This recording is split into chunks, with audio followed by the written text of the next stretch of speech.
Okay, we're going to show you how to use Screen Share, very cool tool that Steve Lee showed me today. So you come to the board and you turn it on. All right, I'm logging in as guest, let's say, for example, here. And I'd like to now use my laptop wirelessly on the board. And I can do that as long as I have the Screen Share app installed on here. And there are actually instructions on the board that you'll see in just a second in case you're not remembering that name. That's okay. So as usual, we're going to press our flame button to get started. And there is a button called Screen Share that allows us to share somebody else's screen, my screen, a student's screen that's working on something else. So I'm hitting Screen Share right now, and it opens up the possibility. I'm just going to delete me because I'm already in here. I'm going to show you how to do it. So this opens up this screen right here that allows us to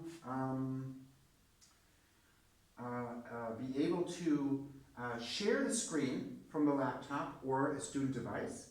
And there is an address down here called share.mypromethean.com where you can go and actually log in and download the material.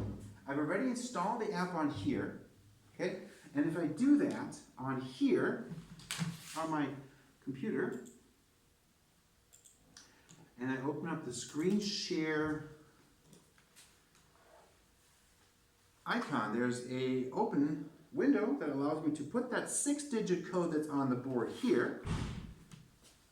771140 is the one that's working here.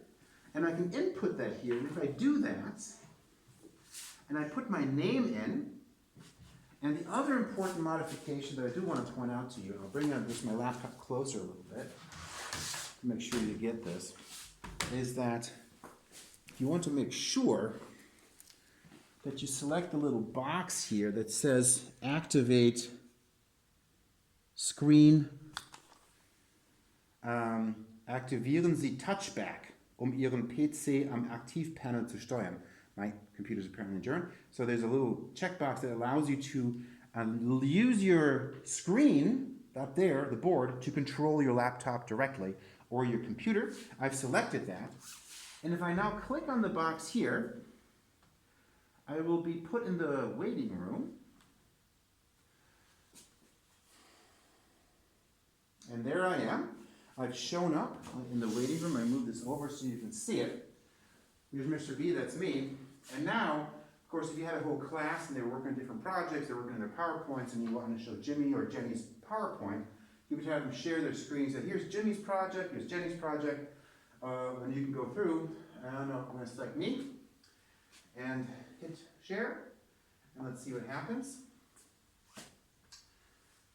Okay, here's my screen, and here we go, and I can do things on it. So for example, I have a folder for this presentation called Promethean Follow-Up 2. It's a folder that contains some practice files that I was going to use today to work with you guys on. And there's a PowerPoint here and a Word document, and down here is a Active Inspire flip chart. So if I could, for example, open up the PowerPoint, because it's my PowerPoint I'm showing you, or it's Jenny's or Jimmy's PowerPoint that I want to show you guys and see how their work is progressing, we could show that. And now, of course, when we look at this, I can operate this as if this was my screen itself, and interacting with my laptop up here. I can then, as I'm in PowerPoint mode, for example, put this in presentation mode and use it as you would expect. Whoa. We're getting some feedback because I think I've got an audio file on here. Sorry about that. All right, this is horrible. We are hating that. Okay. Wow, that's really painful. Wow, that's great. Good. So now you see how inept I am at technology. But anyway, stop it. There we go. And there you go. That's how to get Screen Share going. And you could use it for your own. I can interact with my own documents as I'm working on it here through Wi-Fi. Or I could also share a student's screen. stop it, and then maybe restart if I have something else that's semi-smart and or stupid.